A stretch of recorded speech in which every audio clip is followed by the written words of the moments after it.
This podcast is sponsored by nobody. Hey dudes, welcome to Splat from the Past, the LA 80s themed horror sci-fi show where things can get totally radical. Warriors, come out and play.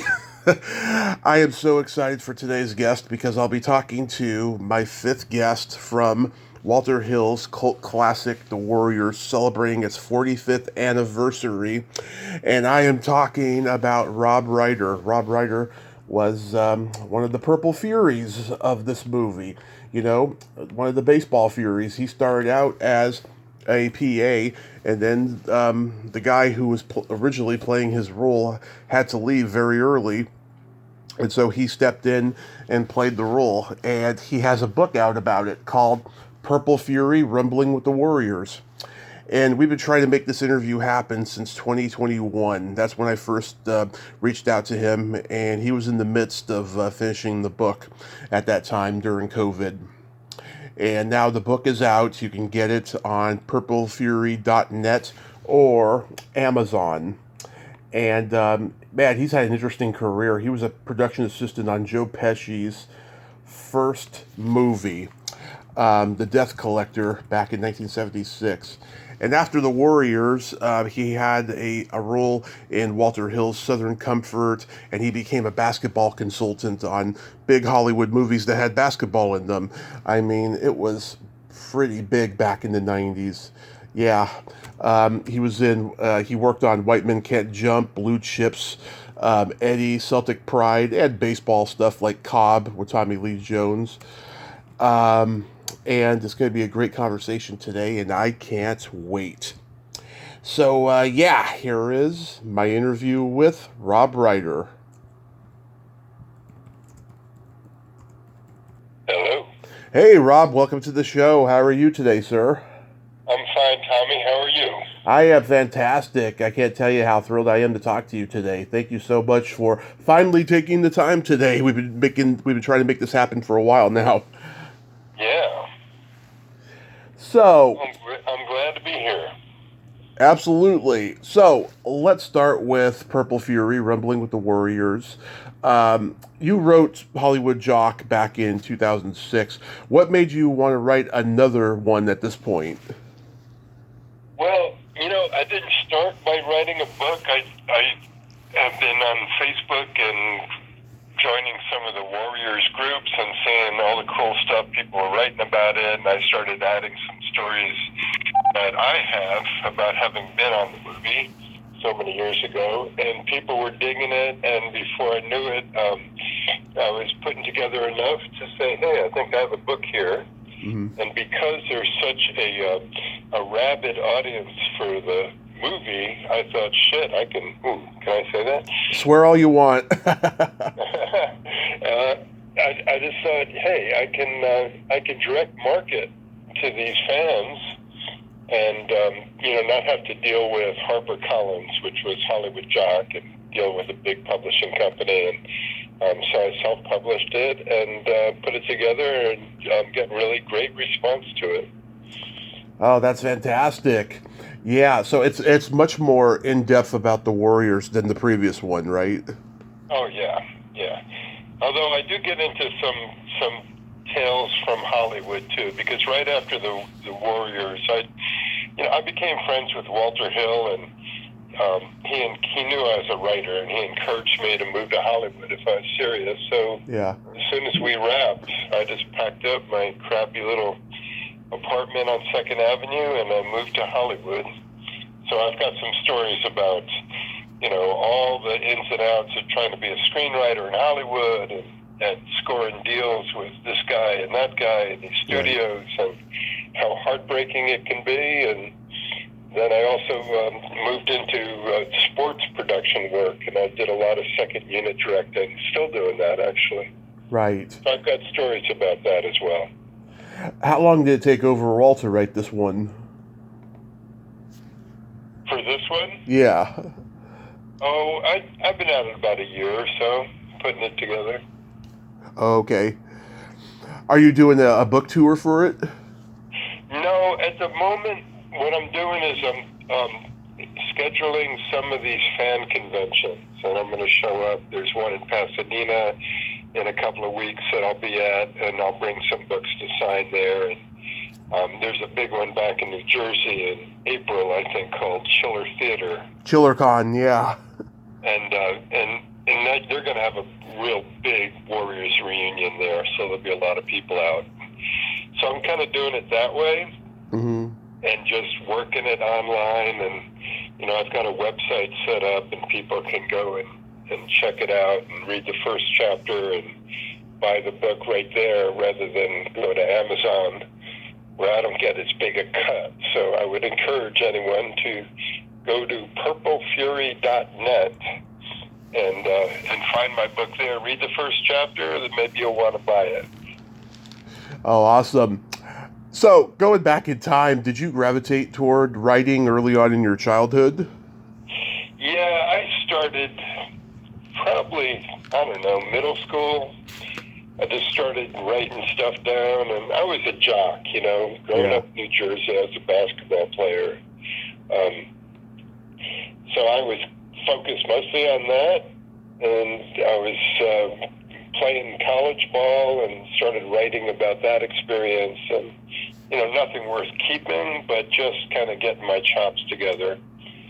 And right out of college, I just, for whatever reason, started writing short stories and started working on a novel, and I moved to New York City, where I was born, and was working on a novel, and I stumbled into a gig working on my first movie. And I read the screenplay. I'd never read a screenplay before, and I said, man, I love this style of writing, because, as you know, it's really lean and mean. Yeah. You don't spend much time describing stuff. You just kind of a couple of lines, and you're into dialogue. It's really dialogue and action-driven. So I started writing screenplays, and I had written 2 by the time the Warriors came into town, and I got hired onto that as a PA, and then bumped up location scout.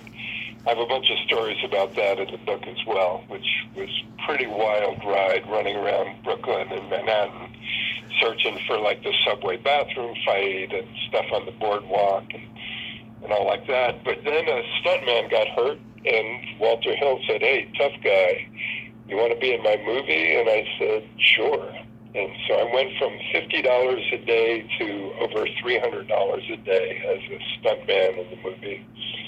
And I had never done a stunt in my life, so I was just kind of winging it. Yeah. Were there any writers or books that influenced you? I really dig Elmore Leonard. Oh, yeah. He's just one of those guys, and I love, what he had to say about writing is priceless to me. It's like, make sure something interesting happens every 10 pages. Yeah. And that one really works for me, is to cut through all the BS and just get to keep, write an interesting story and keep it moving. And that's what he does, and that's really what I tried to do in Purple Fury. The chapters are short, pithy, and then I'm bouncing on to the next one. So, and I get out pretty clean. I get out like 150 plus pages, so it's not a long book. It's a book for people who don't read that much, which is almost everyone these days, including myself. It drives me crazy as a writer, but people have moved away from reading, and I wrote a book for people who want to get back into it because it's just fast and furious and funny, and people are finding it really interesting. I'm getting great reaction, and I'm trying to break through right now to reviewers because I don't have a big publishing company behind me. Uh-huh. You got to do all this footwork yourself in terms of trying to contact reviewers, get them to read the book, and everyone and his grandmother is writing a book these days. The marketplace is so cluttered with self-published books. It's hard to break through, but I'm getting there. I'm getting some serious traction finally, and people are digging it and starting to review it on Amazon, and I'm certainly talking about it on Facebook a lot, and I'm just getting back into Twitter X and getting a lot of cool stuff going on there as well. Yeah. What age did you start getting into sports? Oh God, I just from forever, because I had two older brothers who were into it. So I was throwing the ball around when I was probably 1 or 2, and started playing, little league baseball and midget football and rec basketball when I was 6 or 7, and just really got into it. And I'm tall, so naturally became a basketball player, and devoted a lot of my life to that sport. And what was really weird is that, I was playing at Princeton, and I just hated the coach. Mm-hmm. And I was on a nationally ranked team. I was a sophomore. I was a starter on the team. And our star player got hurt halfway through the season, and our season kind of faltered. And the coach just became more and more of an asshole. And finally, at the end of the season, I said, I can't go back to this. But many years later, that sport won't leave me alone. I was playing ball at the Hollywood Y after I'd moved out here. And Ron Shelton, the guy who wrote and directed White Men Can't Jump, Yeah, was and Bull playing Durham. Ron up there at the Y. We became friends, and he knew I done a lot of movie production work, and I knew the sport, so he said, hey, would you be an advisor and help me with second unit directing on White Men Can't Jump, my new movie? And I said, man, sure. And so it turned into kind of a second career for me, where, what I'll do is I'll help cast players and work with the director and director of photography in terms of the choreography of the scenes and how to break them down and all, and be there on the set, make sure everyone's good to go, and make sure the director's happy with what we're about to shoot. And it's a gas. It's really a gas. And I was fortunate enough, I got, after White Men, I got invited onto a lot of movies and TV shows to do the same sports coordinating job. And I ended up doing that little basketball scene on Father of the Bride between Steve Martin and his daughter in the backyard there. And the director, Charles Shire, was really sick that night that we shot that. And he called me over, and he could barely stand up. And he just said, Rob, it's all yours. And so that was one of the highlights of my so-called Hollywood career, was directing that scene. It turned out really well. It's a really sweet little one-on-one scene, father and daughter. So yeah, I've done a bunch of sports stuff like that. I'm still doing it. Just last week, I directed some voiceover for Madden 25, the new Madden football game that's going to come out next year. Nice. So it's kind of a cool gig. It's just, it's a side hustle I have. And I get called from this guy at Warner Sound, and they work with EA Sports a lot on these video games. And so I've done some UFC and FIFA soccer and NBA Street, and I'll get a bunch of athletes together, and we put mics on them, these radio mics, and have them go at it. Real situations.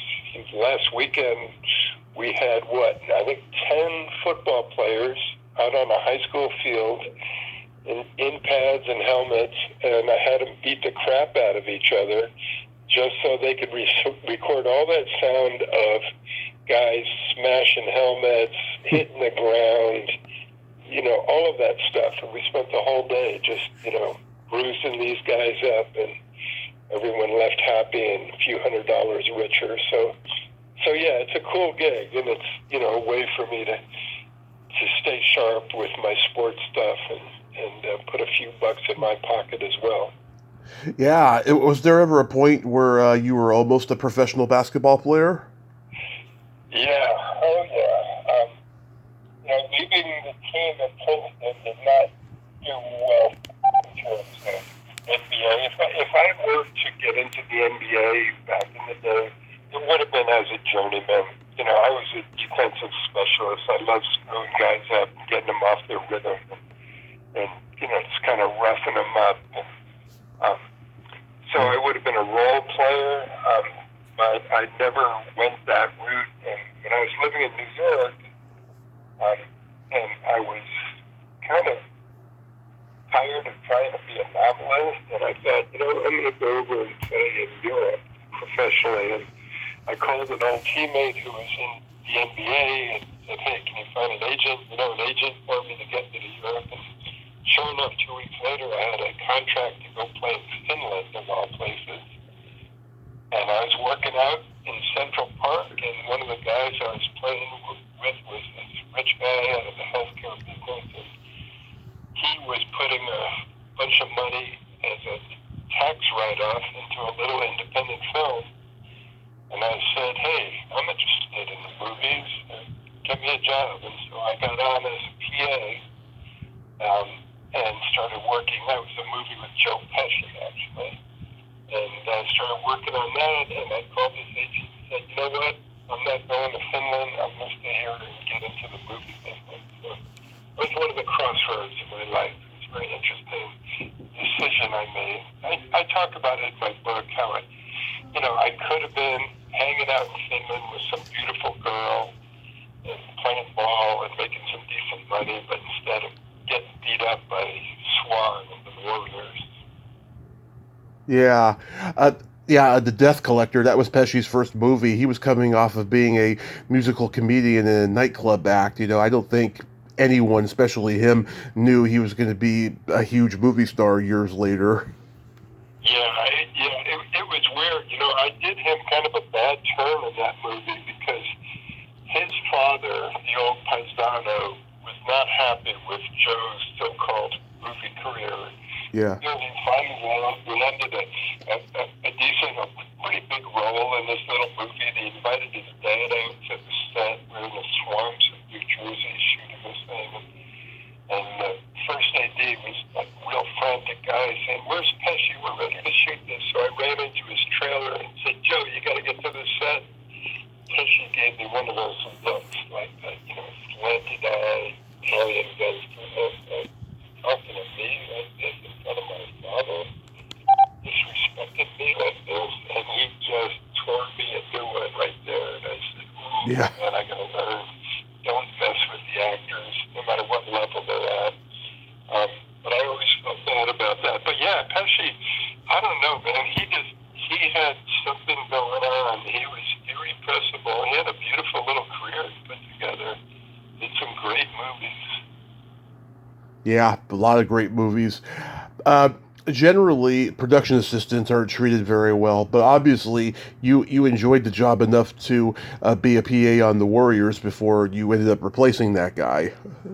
Right, yeah. You get treated like crap. You really do. And you gotta stake out your territory early. And it's a delicate situation, because it's just movie production. It's just a dumping ground. People dump on the guy below them and alongside him. And, you got to stand your ground, but you got to put up with a certain amount of crap. It's like a lot of jobs, actually, when you think about it. But yeah, I needed the money, and I was really hooked on the process. I'd already written 2 screenplays, so I was looking to get on another movie, and then the production manager from Death Collector called me and said, hey, we got this Hollywood movie coming into New York, and will you be a PA again? I said, yeah. And then he bumped me to location staff, and then the stuntman got hurt, and Walter made me the Purple Fury. Yeah. So, before the Warriors, had you done any acting before that, like a school play or something? Nothing. I've got the acting chops of street land. Okay. Mm-hmm. I just, on the Death Collector, I was smart enough to see an opportunity to get a SAG card, Screen Actors Guild. Yeah. So I played a tiny little role in that, which got cut. But I picked up a union card. So when Walter wanted to make me a stuntman, it's a union job on the Warriors, I was able to tell him, yeah, I got a card. But I'm not an actor, and I've been in a few movies. Walter put me in Southern Comfort. I was running around in the swamps down in Louisiana Yeah. in that. But I pretty much got cut out of that film. But I'm not real good in front of a camera. And anyone who thinks it's easy, it ain't easy. When the director says action, man, it's easy to freeze up and just go, oh my God, I forgot my lines, I forgot what I'm doing here. So I have tremendous respect for actors. They'll drive you crazy, but it's worth it to hang in with them because, you know, they make the magic happen. Yeah, absolutely. Tell me about the chase in the park, which led to the baseball bat fight. Was that a couple nights shooting, or was that one big night? No, that was over several nights, and I was fortunate. I missed the first night or two, which they shot coming out of the subway station and down, and I forget what street we were on, like 101st Street on the west side, something like that. But they were shooting all nights, and they were shooting that scene and then into the park, chasing the Warriors.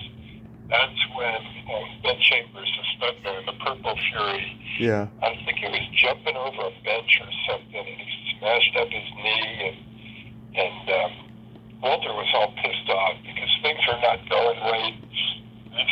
Some of the old stuntmen that they hired couldn't run well, so Frank Marshall, the producer, was a track guy, and he got some New York City track guys to be Furies for the running scenes, but then they couldn't fight, so they had to go back to the stuntmen for the fighting. And Walter was all ticked off when he hired me, the night he hired me. And so we picked up that running scene right from coming off of West End Avenue down into Riverside Park. And we ran, probably just in the park at least 2, if not 3 nights before we started the back fight. Yeah, I mean, it's one of the best sequences in the whole movie. I think. I think it's a very well done sequence. Yeah. I've talked to Apache and Thomas Waits and Iris Klein and Charlie Zucker, who played Straw Hat, and I don't think anyone was prepared for the longevity that this movie has had over the last 45 years. When the movie came out, there was all these riots in the movie theaters. Did you get to see any of that? I didn't see any of that. You know, I was reading about it like everyone else, hearing about it. There's a whole clamor about it. The politicians jumped on it, and the media. If you go back and look at the Warriors, in terms of the action, it's one of the tamer movies you'll ever see for an action movie. There's almost no blood and guts. There's one or two. There's a little bit of gunplay. Yeah. One guy gets shot and killed, right? And then beyond that, it's pretty tame stuff. The problem with it was about New York City gangs. And so gang members all over the country in the cities were coming out to see the movie. And suddenly they'd look across the theater and there'd be a rival gang at the same screening. So that's where the trouble really started. It wasn't as if everyone got so pumped up by the action as much as the fact that it attracted gangs to the theaters. And unfortunately, the movie was doing really well, but then 2-3 people got killed in separate incidents nationwide, and Paramount was taking a lot of heat, so they pulled the advertising and they quietly let the movie die. And it lay dormant for some years until it started to run on cable TV and started developing a following, which has grown and grown and grown. It's really quite remarkable. Yeah, I was 7 the first time I saw it, all chopped up on one of our local UHF stations. I was just distracted by that poster art and everything, of how comic booky it looked. You know, yeah, because in '79, I mean, there was all these street gang movies, not just The Warriors, but Over the Edge, The Wanderers, Boulevard Nights, and they all got protested by the gangs in the theaters. I don't think it could happen as successful today because of all the cameras everywhere. I think the police would be at the scene immediately. Right, yeah. Yeah, it's crazy. Is it true that Robert Townsend was a Fury? No. Okay, it's because it says it on IMDb, and if he was, that would explain why he was in Streets of Fire 5 years later. But if you say he wasn't, then he wasn't. Yeah, no, it's possible, I suppose, because they were probably over the course of 7 nights shooting. There might have been as many as 20 of us. Yeah. Um, because they were subbing in all these people to do running scenes, and then Bill got hurt, and this and that. But I know Robert Townsend a little bit. We played ball at the Hollywood Y. Uh, Great guy, very talented filmmaker and funny guy, and I certainly don't remember him from the Warriors. okay. So at 99% he wasn't, but you can't hold me to it. Okay. Okay. So tell me about Southern Comfort, which was the next Walter Hill movie you were in. Was that a good experience? It was a weird experience. Yeah. I got out to Hollywood. I actually had optioned a screenplay, but I was broke again, and Walter knew it. Walter really did me a lot of nice turns. Hmm. Gave me a break. He actually, years later, hired me to write a screenplay for him, which turned out really well, but he never wanted to make it for some reason. I'm still pissed at him about it.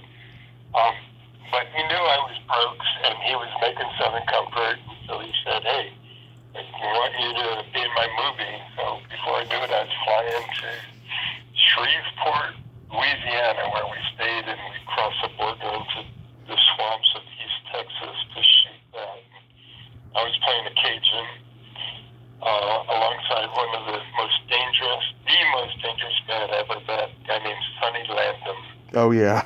And Sonny was just one of the craziest, wildest, toughest, meanest, most unpredictable people I'd ever met. And I had a few run-ins with him and somehow survived it.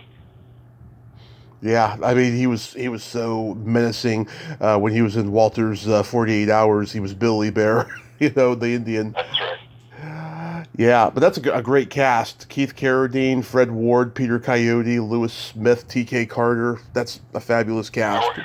Powers Booth, yeah. Powers Booth, yeah. You wrote a script for John Hughes? Yeah, I wrote a script for John Hughes. I guess he had just made Trains, Planes, and Automobiles with Steve Martin. Yeah. And he wanted to do a movie. He had a little idea about a guy working in New York City, kind of a nerdy guy, Steve Martin, who gets approached by this beautiful foreign model, and they end up falling in love and getting married, and then he realizes she only did that for the green card. So that was the premise that John Hughes gave me, and he paid me a good bit of money, and I got to go to New York from LA and do some research, and I gave him a job in the Metropolitan Museum, which was kind of cool, and wrote a credible screenplay. And just as I was finishing it, another studio came out with Green Card with Gerard Depardieu. Oh yeah. And geez, I forget. Andy McDowell. Andy McDowell, yeah. So that one died in the dust, and that happens a lot to screenwriters. You get something going, and there's so much synchronicity. There are only so many ideas out there, and people pick up on a really cool idea, and so they could be going on parallel tracks. Which one is going to get finished first? And if whatever one makes it, and the studio goes for it, the other one often never sees the light of day, never gets produced. So it's tremendously frustrating, but I'm not complaining. I've made a living as a writer, and I've got a nice little pension from the Writers Guild right now. So, and I'm still in the game. I'm still writing. Yeah, and Hughes was such a brilliant writer himself. I'm surprised that he would get outside writers for anything. Yeah, I was surprised too. I think he was just so swamped with his own stuff, and yet he was really enamored of the idea, because it is a great idea for a romantic comedy, that he decided to hire someone. So they interviewed a bunch of people, and my agent put me up for it, and I got it. but John Hughes was a brilliant filmmaker. Yeah. It's really a drag how he left us way too young. Way too young, and also too he stopped making movies. And it was just crazy. I hope someday we find out what was going on in those years before that. I think he burned himself out one thing, and then he started just making family movies, and I think he was just doing it to make a living. I don't think he was really that into it. Yeah, I'll tell you, it's one of the hardest processes there is. Mm. It's a grind for writer directors especially, and a lot of it is the production of it is an incredible grind. But just trying to get a movie made, Yeah. dealing with the financing and the studio and the casting, it just wears at you and wears at you. And yet there are filmmakers, a guy like Clint Eastwood, he just keeps at it. And he's in his 90s now, and he's still directing. Yeah. 94 he's going to be this year. I wonder if the one he's currently working on will be his last, because it just seems like he just won't stop. I know. You see pictures of him on the set, he's a little bent over, but, he's kept himself in nice shape. He's lean and mean, and he's got a great style of directing, which is not unlike Walter's, and that's like, you get the script, and Eastwood especially does this. He locks a script, and he doesn't mess with it. He doesn't second-guess himself. Yeah. He casts the people he wants in his movie, and he's incredibly efficient on set. He'll bounce through setup after setup, 2 takes, 3 takes, 1 take. Sometimes he goes, let's move on, that's good. And so he doesn't drive himself crazy the way some directors do. Like Kubrick, right? It would drive everyone crazy with multiple takes. And Clint Eastwood is just a really efficient filmmaker, and that's one reason I think he's still working. Absolutely. Another genius you worked with, who we lost recently, was William Friedkin on Blue Chips. What was your experience like working with him? Wow.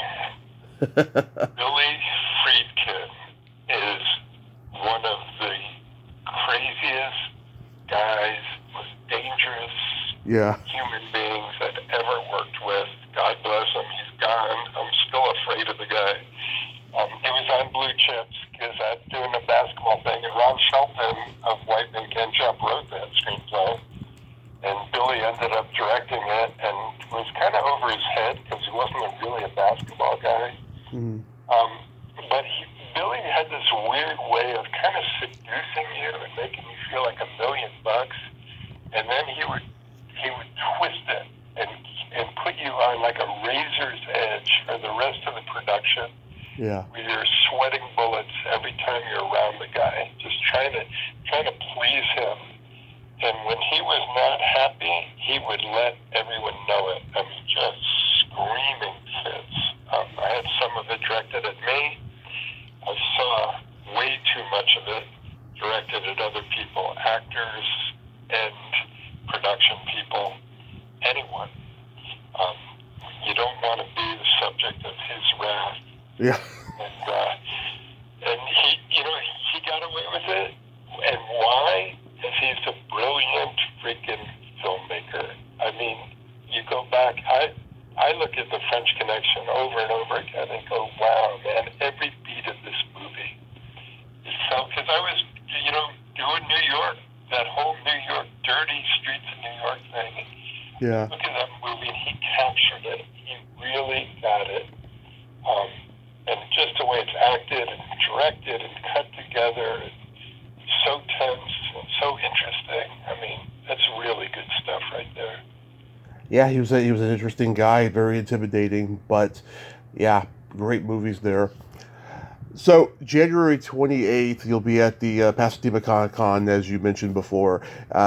You'll be there with other guests of mine: Sid Croft, Diane Salinger from Pee-wee's Big Adventure, Jimmy Workman from the Addams Family movies, etc. Are you the only warrior that's going to be there? At the moment, I think so. I talked to Michael Beck not too long ago, and he was going to talk to the promoter about that. But, there are shows that are popping up. There are new ones and ones that these guys have been to before, and it's kind of the Wild West, where you never know which ones you're going to get invited to. Are they going to fly you in? Are you going to pay your own expenses? And I'm relatively new to this game. A lot of the Warriors have been doing it for years and years. Right. And, it's a huge fan base. People come out, they want signed photographs, they want to meet and greet, say hi, do these panels, talk about the experience. It's really cool. I mean, the fans are great. I encourage anyone, if you get a chance, if we're coming into town, if there's a show near you, to come out and say hi. And now I'll be bringing my book to these shows to sign for people. Yeah, last year you guys were at the East Bay Comic-Con in Concord. I was going to go, but the weather was horrible and my ankle was killing me, so I had to stay home. I was so bummed. I wanted to meet all you guys. Plus, Gina Shaka the Go-Go's is a friend of mine. But oh well, hopefully in the future I will. Also, too, Dee Benry might be coming on the podcast this year. Her and I have been going back and forth probably around the same amount of time you and I have been. So, fingers crossed on that. Well, I'll put in a word with her, because she's great. Dee Dee's great. Yeah, she's awesome. Yeah, we talked on the phone a bunch of times. So Purple Fury is available on purplefury.net and Amazon. Yeah, you can find it on Amazon, you can find it at Barnes & Noble, but I'd encourage people to go right to the source. You go to purplefury.net, and you can read the first chapter. And I think I'll hook you immediately, those first 3 pages, and you can buy it there as well. So anywhere, and I want to thank you, Tommy, for spreading the word about it, because it's frustrating as an independent writer to get it out there in such a cluttered marketplace. But like I said, people are really digging it, and it's raunchy. It's not your grandmother's movie memoir. I get down and dirty, and I tell it like it really is, and people are responding to that kind of honesty and frankness about what movie making is really like, because it's not all just bells and whistles and tinsel, It's gritty, crappy work a lot of the time, and I have a lot of fun talking about it, and I have a lot of fun in the book too. There are a lot of laughs in there. Awesome. Well, I will definitely get a copy, and it's been my pleasure, Rob. Thank you so much. I hope the book continues doing well. Have fun in Pasadena, and be safe out there. Okay, you too, Tommy. Thanks so much. Appreciate it. Thank you, sir. Bye-bye. Alrighty. Bye-bye now. Well, there you have it. Rob Ryder. Ain't he a cool dude? Wow, interesting guy. And I hope you all get a copy of his book and go out and see him at the Pasadena Comic-Con and other cons this year. It's the 45th anniversary, people. Make it happen. Well, until next time, this is Tommy Throwback Kovac saying there's no shame in living in the past, because the present sucks. Later, dudes!